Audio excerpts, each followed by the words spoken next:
Ballooning NHS England waiting times and delays getting emergency treatment are costing lives, according to a critical government commission report on the service. People have every right to be angry, the Prime Minister says, adding the health service must reform or die.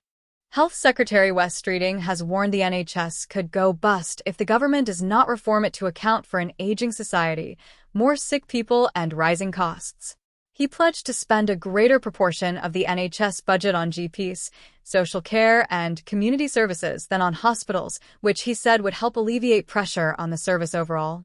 But the Conservatives said the government needed to turn rhetoric to action after scrapping its plans to reform social care and build new hospitals. The report was the result of a 9-week review by the independent peer and NHS surgeon Lord Darcy. He was asked by Labour, shortly after the election, to identify the failings in the health service, but his remit did not stretch to coming up with solutions. His findings present a stark picture of a service which he says is in a critical condition and serious trouble.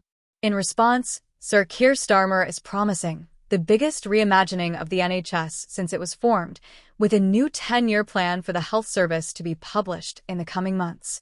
He proposes 3 key areas of reform: the transition to a digital NHS, moving more care from hospitals to communities, and focusing efforts on prevention over sickness. Speaking to BBC Breakfast, Streeting added that primary care and community services would be the first port of call for new money, not hospitals. Rather than a country with an NHS, we're going to have an NHS with a country attached to it if we're not careful, and more likely an NHS that goes bust, the health secretary said. Streeting also pledged to deliver schemes from the previous government's New Hospitals program, but said it may be over a longer time frame, more money and staff. So, why isn't the NHS more productive? Why are we so ill? The working age health crisis. The report from the peer, a surgeon who served as health minister in the last Labour government, said the NHS was still struggling with the aftershocks of the pandemic and falling well short of its key targets for cancer, accident and emergency, and hospital treatment. It said this was contributing to poor survival rates in cancer and heart disease and falling rates of satisfaction. Charts showing NHS satisfaction rates. The report said the NHS had been left chronically weakened by the policy of austerity of the 2010s, and in particular a lack of investment in buildings and technology. This has left it with crumbling hospitals, fewer scanners than many other developed nations, and years behind the private sector in terms of digital innovation. This has contributed to falling levels of productivity in hospitals, with rises in staff not matched by increases in the numbers of patients being seen. It has meant hospitals have been sucking up an ever-increasing amount of the budget, when more care should be shifted into the community. Lord Darcy was also critical of the disastrous 2012 reforms introduced by the coalition government, which led to a shake-up of management structure in the NHS and acted as a distraction for the rest of the decade. Ballooning. It said all this contributed to the NHS entering the pandemic in a depleted state, leading to the cancellation of more hospital treatments than any comparable country, and the ballooning waiting list, which currently stands at 7.6 million. Meanwhile, a surge in patients suffering several long-term illnesses, such as diabetes, high blood pressure, and respiratory illness, is threatening to overwhelm the NHS alongside soaring levels of mental health problems among young people. The report says, A&E is in an awful state, with long waits likely to be causing an additional 14,000 more deaths a year, according to the Royal College of Emergency Medicine. The state of the NHS is not entirely due to what has happened within the health service, but also because the health of the nation has deteriorated, for example bringing a surge in long-term mental health conditions. Rising levels of illness are risking economic prosperity, with 2.8 million people unable to work because of poor health. The UK has higher cancer mortality rates than other countries. Although hospital staff numbers have increased since the pandemic, the number of appointments and procedures hasn't because patients no longer flow through hospitals as they should. The NHS has been starved of capital investment, meaning crumbling buildings, mental health patients in Victoria-era cells infested with vermin, and parts of the NHS operating in decrepit porta-cabins. Lord Darcy said, "Although I have worked in the NHS for more than 30 years, I have been shocked by what I have found during this investigation, not just in the health service, but in the state of the nation's health.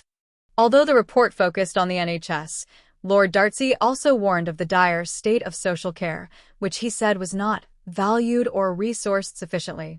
The growing gap between people's needs and availability of publicly funded social care in England was placing an increasingly large burden on families and on the NHS, he said.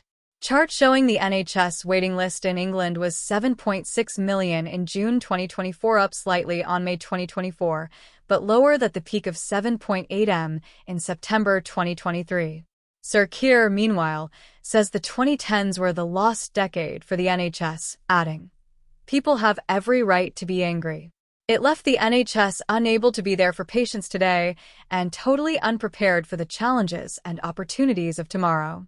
The NHS is at a fork in the road, and we have a choice about how it should meet these rising demands. Raise taxes on working people or reform to secure its future. We know working people can't afford to pay more, so it is reform or die." He acknowledged that waiting times in A&E are leading to avoidable deaths, people's loved ones who could have been saved. Doctors and nurses whose whole vocation is to save them, hampered from doing so. It's devastating. Shadow Health Secretary Victoria Atkins said the government had still yet to come up with meaningful plans for reform. The Labour government will be judged on its actions.